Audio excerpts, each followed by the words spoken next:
हम अपना लॉगिन कर लेंगे, जो कि आपका आईडी पासवर्ड है वहां से वो लॉगिन कर सकते हैं। जैसे ये मेरा एक प्रोफेशनल लॉगिन है तो मैंने अपने अकाउंट को लॉगिन कर लिया है। तो अगर आपका डायरेक्टर का लॉगिन है तो आपको पहले आपको खुद को एज अ डायरेक्टर रजिस्टर करना होगा। आपको रजिस्टर कैसे करना है अगर आप ये देखना चाहते हैं तो मेरी प्रीवियस वीडियो पढ़िए कि हम कैसे खुद को MCA-V3 पोर्टल पर रजिस्टर कर सकते हैं, तो आप वहाँ पे रजिस्टर कर सकते हैं। तो आप किसी का भी DSC अगर MCA-V3 पोर्टल फॉर्म पे यूज कर रहे हैं तो आपको वो DSC को मैंडेटरी है कि वो DSC आपका एसोसिएट हो। कोई भी रोल हो सकता है, आपका कंपनी का रोल हो सकता है, डिन का रोल हो सकता है, प्रोफेशनल का रोल हो सकता है, किसी भी रोल में अगर आप DSC अपना लगा रहे हैं तो उस DSC को मैंडेटरी रिक्वायर्ड है कि वो MCA-V3 पोर्टल पे रजिस्टर हो। तो हम कहाँ से रजिस्टर करेंगे? MCA सर्विसेज पे जाएंगे, इसमें आपको FO सर्विसेज मिलेंगी, उसमें आपको एसोसिएट DSC का एक ऑप्शन आएगा, हम यहाँ पे क्लिक करेंगे। तो जैसे ही हमारे पास एसोसिएट DSC का ऑप्शन आता है हमें वो 3 चीजें बोलता है। अगर आपको अपना DSC MCA-V3 पोर्टल पे एसोसिएट करना है तो आपके पास ये तीनों चीजें होना मैंडेटरी हैं। तो आप एक बार स्टेप बाय स्टेप में देखती हूँ और आपको बताती हूँ कि कैसे ये आपको कब पता चलेगा कि ये मेरा सक्सेसफुली इंस्टॉल्ड है मेरे PC पे। सबसे पहले तो आपको अपना DSC इंसर्ट कर लेना है। आपकी जो भी DSC USB डिवाइस है वो आप अपना लैपटॉप पे या PC पे जहाँ पे भी आप कर रहे हैं आप उसको इंसर्ट करिए। सबसे पहला है install the DSC web socket installer. तो आप अगर इसको जब क्लिक करेंगे तो आपके पास एक इस तरीके से एमसाइनर डाउनलोड हो जाएगा। इस एमसाइनर को आप रन एज एडमिनिस्ट्रेटर कर सकते हैं। इस एमसाइनर को आप जैसे ही रन करेंगे तो आपके पोर्टल पे आपके जो PC है उसमें एक एमसाइनर रन हो जाएगा।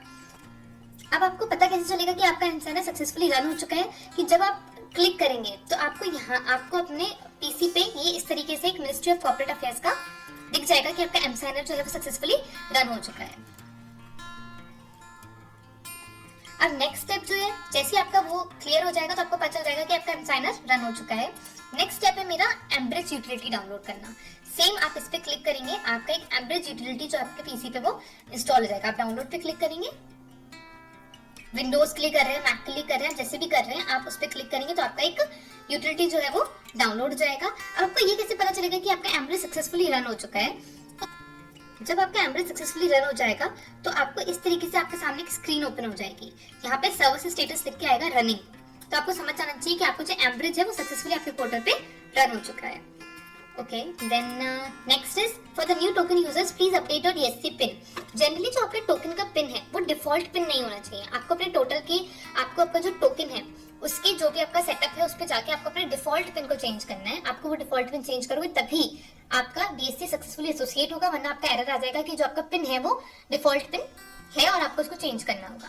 तो इन तीनों मेक श्योर कि आपके पास ये तीनों चीजें आपके सिस्टम पे डाउनलोड हो।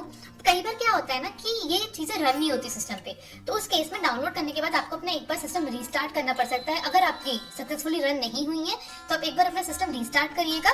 जनरली ये ऐसी प्रॉब्लम्स बहुत देखी गई है कि अगर आप रीस्टार्ट नहीं करोगे तो वो आपकी सक्सेसफुली रन नहीं मानी जाएंगी। तो आप एक बार डाउनलोड करने के बाद रीस्टार्ट करना, तो आपका जो एरर है वो हो सकता है कि रिमूव हो जाए। तो यहाँ पे हम एसोसिएट DSC पे क्लिक करेंगे। देन टोकन, आपको आपका टोकन जो भी आपका टोकन है आपको वो यहाँ पे विजिबल हो जाएगा। आपके सर्टिफिकेट डिटेल्स यहाँ पे विजिबल हो जाएंगे। आपको अपना पासवर्ड इंसर्ट करना है। जो भी आपका पासवर्ड है वो आप यहाँ पे इंसर्ट कर देंगे और पासवर्ड इंसर्ट करने आप रजिस्टर के बटन पे क्लिक करेंगे। अब देखिए यहाँ पे क्योंकि मेरा DSC पहले से रजिस्टर्ड है तो वो ये बोल रहा है कि आपका DSC जो ऑलरेडी रजिस्टर्ड है क्या आप उसको अपडेट करना चाहते हैं। अगर आपका DSC रजिस्टर्ड नहीं है तो यहाँ पे आपका मैसेज आता है कि आपका DSC सक्सेसफुली रजिस्टर हो चुका है। लेकिन अब एक ना एरर और आता है जिसके बारे में मैं आपको बताती हूँ। जनरली क्या होता है जब एसोसिएट DSC पे जाते हैं ना तो लोगों को यहाँ पे कुछ दिखता ही नहीं है। मतलब जैसे यहाँ पे मेरा ई-पास टोकन का डिटेल्स आ रहा है, लोगों को यहाँ पे वो मेंशन नहीं होता है, यहाँ पे वो आपका सिस्टम रीड नहीं कर पाता है। तो उसके लिए मेक श्योर कि आपका इंटरनेट कनेक्शन बहुत प्रॉपर हो, क्योंकि कई बार अगर आपका इंटरनेट कनेक्शन वीक होगा, यहाँ पे आपका एम्ब्रेज सक्सेसफुली रन नहीं हुआ होगा तो यहाँ पे आपको अपना टोकन दिखेगा ही नहीं। जैसे यहाँ पे मुझे मेरा टोकन दिख रहा है मेरे नाम का। अगर आपको यहाँ पे आपकी डिटेल्स नहीं दिख रही है तो एक बार अपना PC को रीस्टार्ट कीजिए। मेक श्योर कीजिए आपके पास इंटरनेट कनेक्शन बहुत अच्छा है और थोड़ा वेट कीजिए। ये नहीं कि आपको सडन दिख जाएगा। आपके जो लैपटॉप के कॉन्फ़िगरेशंस होंगे, PC के कॉन्फ़िगरेशंस होंगे, उसके बेसिस पे वो अपना टाइम ले सकता है। तो मेक श्योर थोड़ा वेट कर लीजिए, 5 मिनट्स का वेट कर लीजिए। यहाँ पे आपको आपके डिटेल्स विजिबल हो जाएंगे।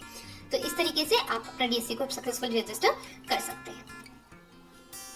ठीक है, और यहाँ पे भी जब मैंने क्लिक करा तो ये थोड़ा प्रोसेस होता है टाइम लेने में। यहाँ पे भी आपका प्रोसेस थोड़ा बहुत ज्यादा ले सकता है। मुझे मेरा DSC क्योंकि ऑलरेडी रजिस्टर्ड है, एसोसिएटेड है, इसलिए मैं दोबारा इसको यस नहीं करती हूँ। मेरा सक्सेसफुली रजिस्टर्ड है। अगर आपका सक्सेसफुली रजिस्टर्ड हो जाता है तो बहुत अच्छी बात है, नहीं होता है तो मेक श्योर आप अपना PC एक बार रीस्टार्ट कर लीजिए और दोबारा उसको ट्राई कीजिए, हो जाएगा।